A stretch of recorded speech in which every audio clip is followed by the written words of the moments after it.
All right, welcome in. It's a St. Patrick's Day edition of BloodHorse Monday. Louie, Rabaut, Sean Collins. I see. I was going to call you like Sean Collins or something like. I feel like Sean I don't need Collins, Sean like Collins. that. Oh, Sean Collins, something like that. Oh, that would work. I'd be down for that one. Oh, Sean is kind of hard. I don't hate that. Yeah, Louie Rabaut hanging out with you. It is a BloodHorse Monday for St. Patrick's Day, March 17, 2025. Appreciate you hanging out with us. We'll talk with Hunter Rankin from the Flying Dutchman folks, connected with Owen Almighty. A very, very cool interview there.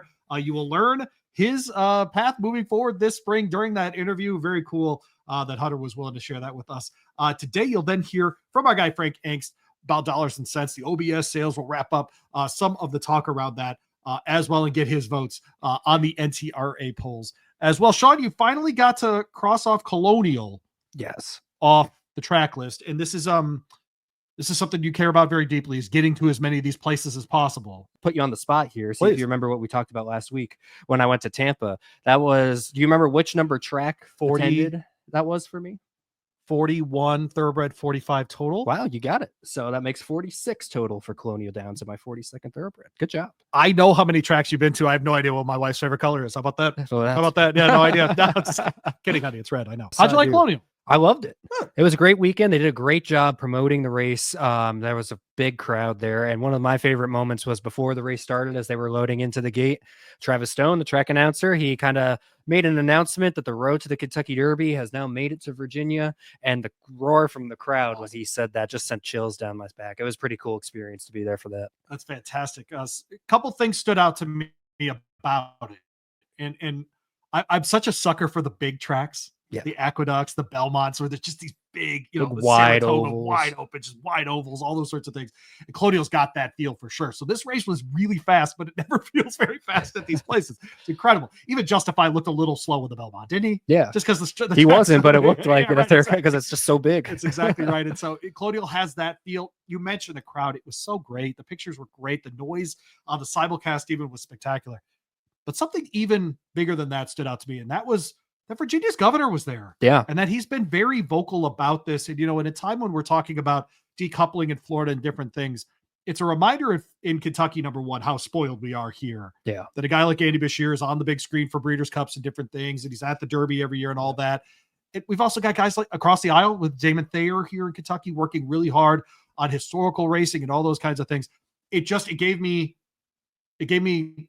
a fair amount of hope about Virginia racing that the governor's showing up. Yeah, it's always great to make sure that you have that backing, because you see like a lot of states where sometimes there's some question on how much longer racing is going to be viable there. You look at what's going on in California right now with the Northern California tracks shutting down, and to see a state like Virginia that's been kind of on rocky waters with the racing industry a decade or so just ago. A couple years ago. Yes, yeah. Right, yeah. And so to see them now, kind of fully backed from the government aspect as far as the support, and to see the crowd support that showed up to watch this race, I think it was remarkable. Well, speaking of the race, let's watch the stretch run here. Travis Stone on the call down there at Colonial Downs. They're off the turn in the Virginia Derby. American Promise clear by 3 as they head for the final furlong. American Promise trying to pull the upset. Getaway Car has given way. Render Judgment. Omaha, the Virginia bred coming down the center. But American Promise has a 5-length lead. 100 yards to hold it. Now it's 6 and now it's 7. The Virginia Derby to American Promise. Nice win by Lemon Muffin, huh? Those words came out of my mouth last week. That's a real thing. American Promise. Okay, so here's what is difficult about big tracks. And it's why I brought it up in the introduction. Everything at big tracks like this looks a little bit slower. Yeah. This race was 23-1, 45-1, or 23 flat, 45-1, and 108-1 for the 3/4, 133 for the mile. This was actually a very fast race up front. And then he does this in the stretch. I get it. Does he look tired? Kind of, right? Kind of. And he's not having to go very hard at the end there. I understand. 133 flat for a mile. That's Derby time, buddy. Yeah. That's Kentucky Derby winning time.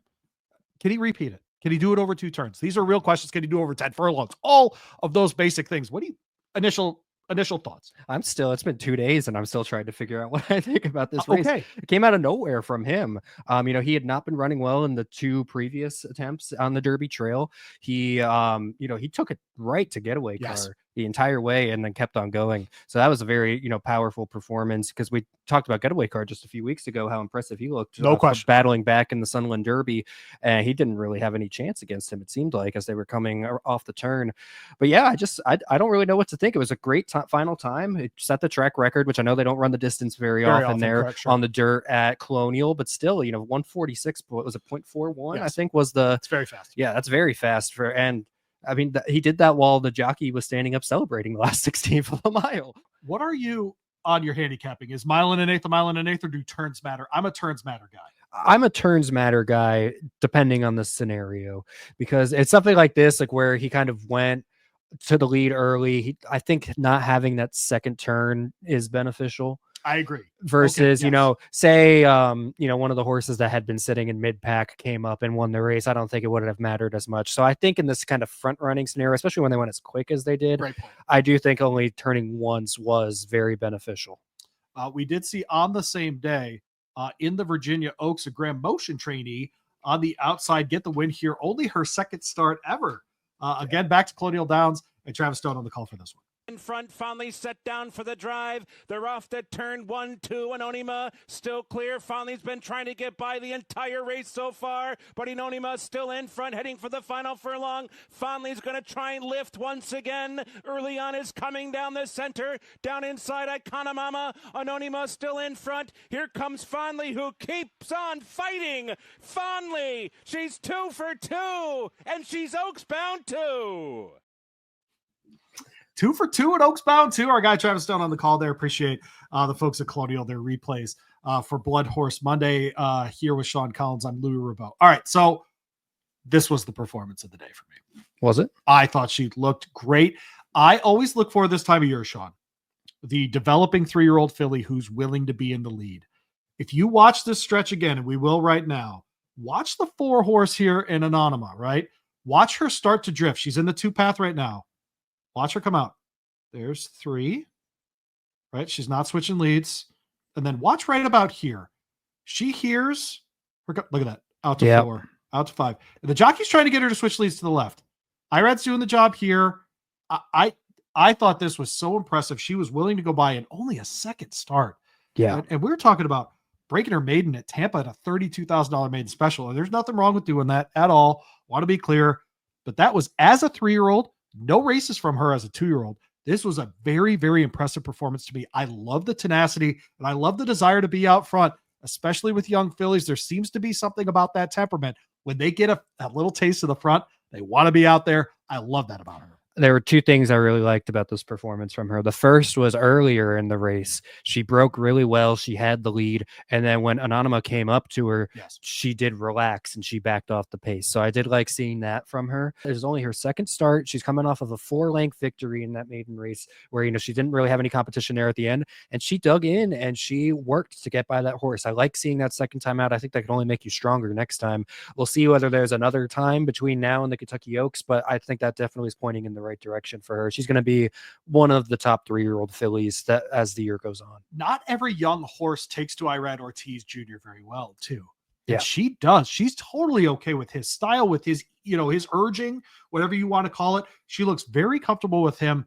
That sets up to be really interesting. And Graham Motion, frankly, the last 18 months or so, there's a real renaissance in that barn. Yeah. We're seeing many, many more good runners, both in the Mid-Atlantic, of course, where we always think of him, but in Florida too.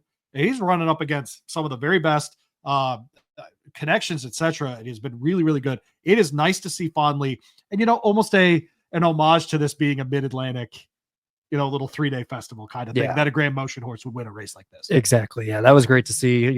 Having kind of that local representation winning on their big weekend. All right, so Sean's been to 46 tracks. I'm very impressed, but also not impressed. I'm kidding, Sean. So glad you got to Colonial, of course. The 2 winners down there, of course, American Promise. And Fondley, Hunter Rankin is going to join us now. He's the president of Flying Dutchmen Breeding and Racing. They represent Owen Almighty on the Derby Trail this year. Welcome him in to BloodHorse Monday. Hunter, thanks so much for joining us, buddy. How are you? Yeah, doing great. Thanks so much for having me.